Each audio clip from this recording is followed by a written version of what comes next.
नमस्कार दोस्तों, मैं हूं पुलकित मोहन सिंगला। स्वागत है आपका हमारे चैनल में। दोस्तों, आज हम इस विषय में बात करेंगे, एक पर्टिकुलर किसी के केस के विषय में बात करेंगे। वो कराता था टोटका और लेता था टोटके की खबर उसी से जिस पे किया था उसने टोटका।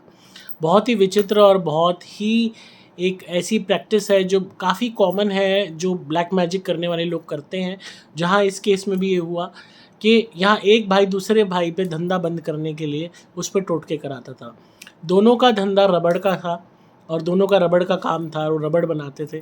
तो सेम धंधा था तो ऑब्वियसली कंपटीशन था, और जो कॉम्पिटिटर्स थे वो खुद ही दो भाई, सगे भाई आपस में हो गए थे और क्लाइंट्स बट गए थे। जब पहले वो एक थे, एक होके काम करते थे, जब उनमें झगड़ा हुआ तो बट गए, दो बन गए। उन्होंने अपनी अलग अलग फैक्ट्री रख ली, पर फैक्ट्री साथ साथ थी। तो दोनों का ही रबड़ का काम। अगेन जो क्लाइंट बटे, वो क्लाइंट अब कुछ इधर गए, कुछ दूसरे के पास गए। तो एक की नज़र रहती थी दूसरे के क्लाइंटों पे, और यही रहता था कि ये सब क्लाइंट मेरे पास आ जाए। अब एक जो उसमें छोटे वाला था, वो बहुत ज़्यादा, ये समझ लो कि एक्टिव था टोटके कराने में। तो वो रेगुलर बेसिस पे अपने बड़े वाले ब्रदर पे, जिसके साथ उन्होंने रबड़ का धंधा बांटा, उस पर टोटके कराता था। और थोड़े नहीं, इतने कराता था कि बड़े वाले का रबड़ का धंधा बिल्कुल ही पिट गया। ये समझ लो उसके पास क्लाइंट नहीं, और यहाँ तक कि उसके जो वर्कर उसके यहाँ लगते थे वो भी छोड़ छोड़ के भाग जाते थे। उसको लेबरों से मिन्नतें करके बड़ी मुश्किल से खुद उसको लगना पड़ता था रबड़ बनाने पे। जो मालिक था वो नौकर बन गया था। कहीं अपने बच्चों को साथ में लगा, चाहे कुछ कर, मतलब रबड़ का अगर कोई ऑर्डर आया तो खुद काम करना पड़ता था, तब जाके वो ऑर्डर सप्लाई हो पाता था। इस कदर बुरी कंडीशन कर दी थी। और जो छोटा भाई था, उसका रबड़ का काम इतना ज़्यादा चल रहा था, इतना ज़्यादा चल रहा था कि जिसका कोई हिसाब नहीं। अब वो उससे डिस्कस करता था, बड़े भाई छोटे भाई से, कि भाई मेरे ऊपर कोई टोटका कराता है, ये है वो है, इतनी वो है। और वो उससे खबर भी लेता था। कितनी मज़े की बात है, जो टोटका कराने वाला है वही खबर ले रहा है, और जो टोटका जिस सह रहा है वो भी बता रहा है कि मेरे काम धंधा रुका हुआ है, काम धंधा बंधा हुआ है, किसी ने कुछ करा रखा है। यहाँ तक कि वो लोगों को लेके आता था दिखाने के लिए जगह को, कि भाई क्या इसमें दिक्कत है। एंड वो अपनी जगह दिखाता था, अपने भाई की भी दिखाता था कि इसमें भी कोई दिक्कत ना हो।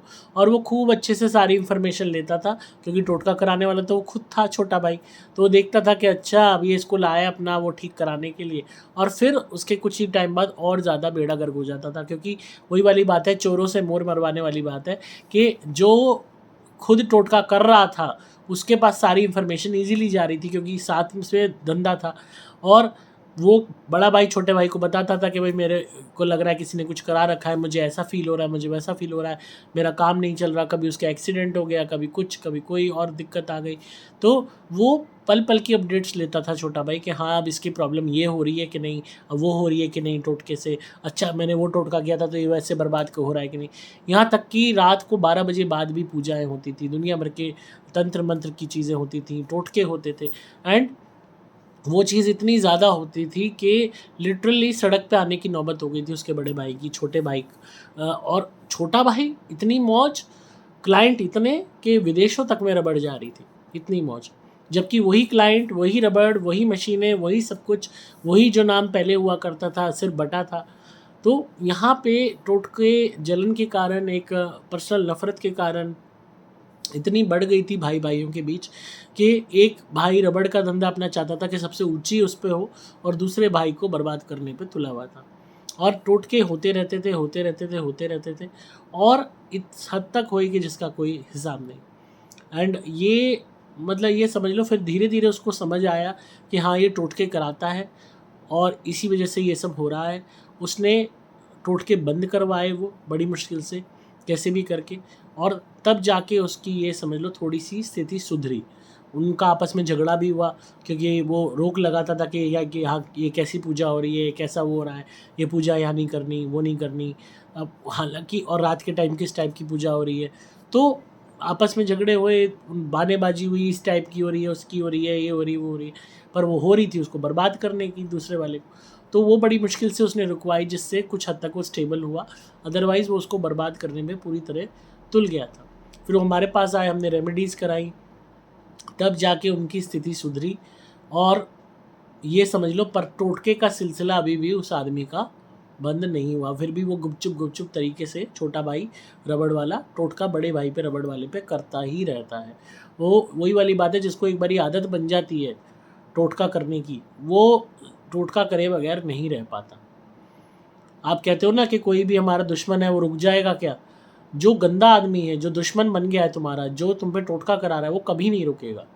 वो बार बार बार बार वार करता ही रहेगा।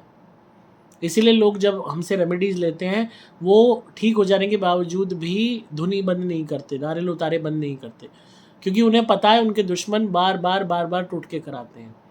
और इतने लोग हमारे पास जो है फ़ोन करते हैं, बताते हैं कि हम ठीक हो गए थे पूरी तरह, पर हमारे रिश्तेदार ने फिर से हम पे टोटके कराने शुरू कर दिए, हमारे कॉम्पिटिटर ने फिर से कराने शुरू कर दिए। क्योंकि वो जो गंदा आदमी है वो बाज नहीं आने वाला। उनका इलाज यही है कि उनको मुंह तोड़ जवाब दिया जाए, डिफेंस अपना क्रिएट किया जाए और अपनी रक्षा की जाए। उसके लिए फिर हम धुनी देते ही हैं, नारियल देते ही हैं। जो लोग हमसे लेते हैं, अपना इलाज करते हैं, अपना बचाव करते हैं, और जो टोटका करता है वो अपने आप फिर धाराशायी हो जाता है, अपने आप उसको नुकसान उठाना पड़ता है। तो ऐसी रंजिशें बहुत हो जाती हैं, खासकर जब फैमिली बिजनेस बढ़ते हैं। और बँटने के बाद सपोज़ एक हमारे पास केस और आया था, कपड़े की दुकान थी, 2-3 भाई थे, बँट गए, अलग-अलग दुकान हो गई। तीनों भाई एक दूसरे पर टोटका कराते थे। मज़े की बात देखो, दुकान को ख़राब करने के लिए, धंधे को बर्बाद करने के लिए। और उसमें फिर हमने एक जो भाई था उसको, वो संपर्क में आया हमारे, हमने उसको लक्ष्मी प्राप्ति धुनी दी। वो रोज़ लक्ष्मी प्राप्ति धुनी अपनी दुकान पे जलाता था। उस वजह से उसका काम चलता रहा, और बाकी 2 भाई आपस में टोटके करा के ये समझ लो बिल्कुल ही बर्बाद हो गए। जिसको पता लग गया हमारा, मैंने कहा कि भाई उनकी भी मदद करो, उनका भी काम चले, के पर वो करना नहीं चाहता था उनकी मदद। वो रेगुलरली हमसे लक्ष्मी प्राप्ति धुनी लेता था, अपनी दुकान पे सुबह दोपहर शाम जलाता था, उसके यहाँ खूब कपड़ा बिकता था। बाद में वो दोनों भाई भी एक हो गए उसके खिलाफ कि भाई इसका काम तो चल रहा है, हम टोटके करा रहे एक दूसरे पे, हमारा क्यों नहीं चल रहा। फिर उसने उतारे कराए उनके नाम के, दोनों भाइयों के नाम के, तब जाके वो ठंडे पड़े, शांत पड़े, उन्होंने उससे तंग करना बंद किया। पर आज भी उन दोनों भाइयों की स्थिति कमज़ोर है, क्योंकि वह एक दूसरे पे टोटका कराते हैं। इस पे कराते हैं, पर यह है कि ये धुनी करता रहता है। तो जो आदत, खासकर रिश्तेदार इतने गंदे होते हैं कि जिसका कोई हिसाब नहीं, बाहरी दुश्मन से भी ज़्यादा बदतर साबित हो जाते हैं। तो उनकी जो जलन है वो कभी ख़त्म नहीं होती। वो आपको सुखी कभी नहीं देखना चाहते, वो सिर्फ़ आपको रोता हुआ, दुखी और बर्बाद देखना चाहते हैं। और जब आप उनके आगे दुखड़ा रोते हो, बताते हो कि मेरे ऊपर किसी ने ये करा दिया, वो करा दिया, तो वो सहानुभूति बाहरी दिखा के अंदरूनी तौर पे बहुत खुश होते हैं, और बाद में ताली मार के हँसते हैं अपने परिवार के साथ बैठ के कि देख क्या हुआ इनका हाल। तो इसलिए जितने भी गंदे रिश्तेदार हैं तुम्हारे, या अच्छे हैं, गंदे हैं, ये इस चीज़ को ऑब्ज़र्व करना। आप कोई भी उनको प्रॉब्लम अपनी बताते हो, उसके बाद अगर प्रॉब्लम और बढ़ जाती है और वो और अच्छी स्थिति में जाते हैं, और उनको प्रॉब्लम आप जितनी बार भी बता रहे हो उतनी बारी आपकी प्रॉब्लम बढ़ रही है, तो कहीं न कहीं हो सकता है उनकी भी नेगेटिविटी हो। तो इस चीज़ को हमेशा ध्यान रखिए, हर बंदा नहीं होता अपनी बात साझा करने के लिए। कोई भी आपको दिक्कत है, आप हमारी धुनी कीजिए घर में, नारियल उतारे कीजिए हमारे यहाँ से मंगा के। कितना ही टोटका कराता रहे, अपने आप बर्बाद होता रहेगा। जितनी बारी टोटके कराएगा उतनी बारी उसको नुकसान होगा, तुम्हें नुकसान नहीं होगा, तुम्हारा बचाव होगा। क्योंकि जो गंदे हैं, जो जिनको शर्म ख़त्म हो गई है, वो बेशर्मी से टोटके कराते ही रहेंगे। उनको ना भगवान का डर, ना उन्हें कर्मों का डर, किसी चीज़ का डर नहीं। पर हम तो अपना बचाव करेंगे ना। हम ये बाट देखते रहे, नहीं कोई आएगा, वो जो है भगवान ऊपर से आएंगे, वो करेंगे। भगवान ने क्या कहा है कि मैं अपने बंदों द्वारा मदद करवाता हूँ। तो और अपने खुद के एफर्ट से अपनी मदद करो तो सब कुछ हो जाता है। तो बैठने से खाली और कष्ट को झेलने से कुछ नहीं होगा। सिर्फ कष्ट झेल लोगे, झेल के रो पीट के मर के चले जाओगे, और जो बुरा करने वाला है वो मौज ले जाएगा। कहते हैं ना कि जुल्म सहना भी अपराध है। तो अगर आप जुल्म सह रहे हो, कोई आप पे टोटके कराया जा रहा है, आप सोच रहे हो अरे ये तो सुधर जाएगा, कभी इसको भगवान सजा देगा, ये नहीं। अपना उपाय करो, धुनी करो हमारी घर में, नारियल उतारे करो हमारे यहाँ से मंगा के, अपने ऊपर से उस शत्रु का नाम लेके उसका ध्यान करके उतारा करो। अपने आप साला अपने आप बर्बाद हो जाएगा। जितनी बार टोटका कराएगा उतनी बार बर्बाद होगा। आप बस अपने उतारे करते रहना, धुनी करते रहना। और मेरे पास इतने केसेस आते हैं, लाखों लोग कनेक्टेड है मेरे साथ, एंड मैक्सिमम लोगों की, 99% लोगों की यही सेम सिचुएशन थी, और यही सेम उनको फ़ायदे मिले। उनका यही जवाब था कि जब से धुनी कर रहे हैं, जब से उतारे कर रहे हैं, जितने भी शत्रु हैं अपने आप उनका डाउनफॉल शुरू हो गया है। जितनी बार भी टोटके करते हैं हम उतनी बारी उतारा कर देते हैं नारियल मंगा के आपका, और घर में धुनी चलती रहती है। वो लोग अपने आप बर्बाद हो रहे हैं। वो अपने आप फिर पूछते हैं अरे ऐसा क्या कर रहे हो आजकल। यहाँ तक कि जो मिलने नहीं आते थे वो एकदम आके टपक रहे हैं देखने के लिए कि ऐसा है क्या कर रहे हैं, बच कैसे रहे हैं ये जिंदा। तो जो गंदा है वो ऐसा ही रहेगा। एक तो उनसे मेल मिलापा कम करो, उनका दिया हुआ खाओ पियो मत।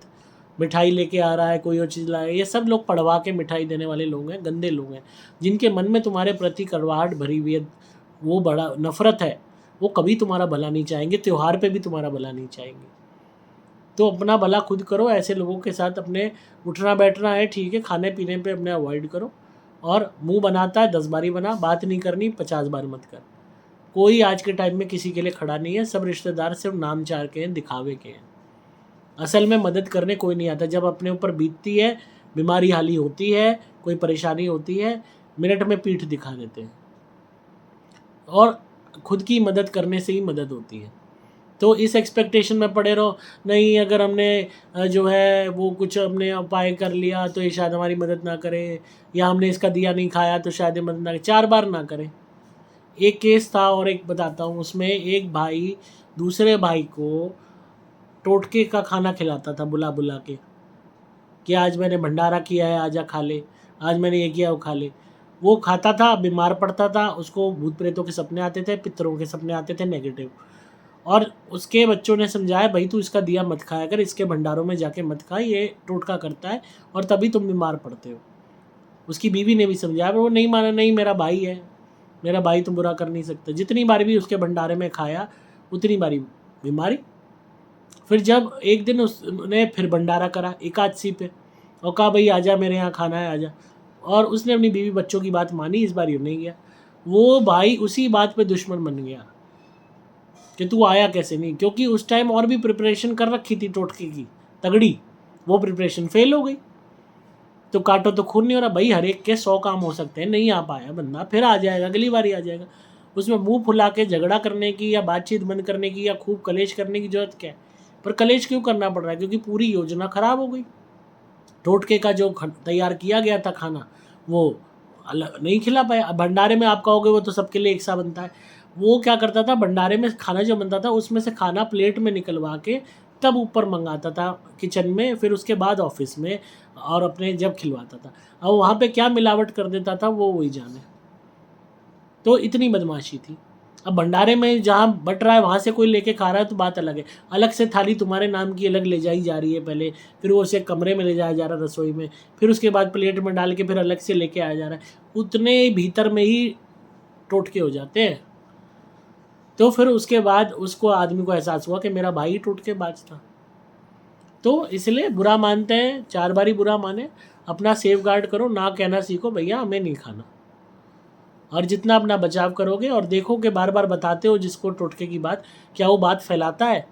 अगर भाई को बताते हो मेरे यहाँ शायद किसी ने कुछ कर दिया है, मेरे को नींबू मिर्ची मिली है या मुझे टोटका हुआ मिला है, या देख लेना पूरे में फैला देगा और बदनाम कर देगा, उसकी दुकान पे तो ये हुआ है, उसकी फैक्ट्री में तो ये हुआ है, या उसकी बुटीक पे तो ये हुआ है, उसके जिम पे तो किसी ने ये छोड़ रखा है। और ताकि जो बंदे आ रहे हैं कस्टमर आ रहे हैं वो भी आने बंद हो जाए। तो उसी से अंदाज़ा लगा लो कि ये इंसान ट्रस्टवर्दी नहीं है। तो आप इस बात को समझिए और अपना बचाव कीजिए। तो और धुनी अगर आपने मंगानी हो, नारियल उतारे मंगाने हो तो आप मोबाइल नंबर 8130331007 पे व्हाट्सएप मैसेज कर देना। नंबर दोबारा बोल रहा हूँ 8130331007। वीडियो कैसी लगी ज़रूर बताइएगा कमेंट्स में। व्हाट्सएप कर दीजिए अपनी सिचुएशन, जो भी प्रॉब्लम आप फेस कर रहे हैं। और धुनी और नारियल के लिए भी आप संपर्क कर सकते हैं। अगेन ये अभिमंत्रित आएंगे, आप जब इस्तेमाल करना शुरू करेंगे तो आपको फ़ायदा होगा। इसकी वीडियो भी आपको मिल जाएगी व्हाट्सएप पे कि कैसे धुनी करनी है और कैसे नारियल उतारा करना है, जो हम देते हैं। और इसमें शक्ति होती है जो कमाल दिखाती है और आपको फ़ायदा देती है। और 1 मंथ ही में ही आपको आराम आ जाएगा। 1 महीने भी यूज़ करेंगे हमारे 30 नारियल धुनी सुपर प्लैटिनम, तभी आराम आना शुरू हो जाएगा। और दुकान है, फैक्ट्री है, बुटीक है, जिम है और कोई आपका सर्विस सेंटर है, लक्ष्मी प्राप्ति धुनी हमारी मंगाओ, जलाओ सुबह दोपहर शाम। काम ना आए तो बोलना, खूब फ़ायदा होगा। पर साथ में उतारे भी करो, वो काम लाएगी। पर अगर टोटके तुम पे लगातार हो रहे हैं तो तुम्हें अपने नारियल के उतारे भी करने पड़ेंगे।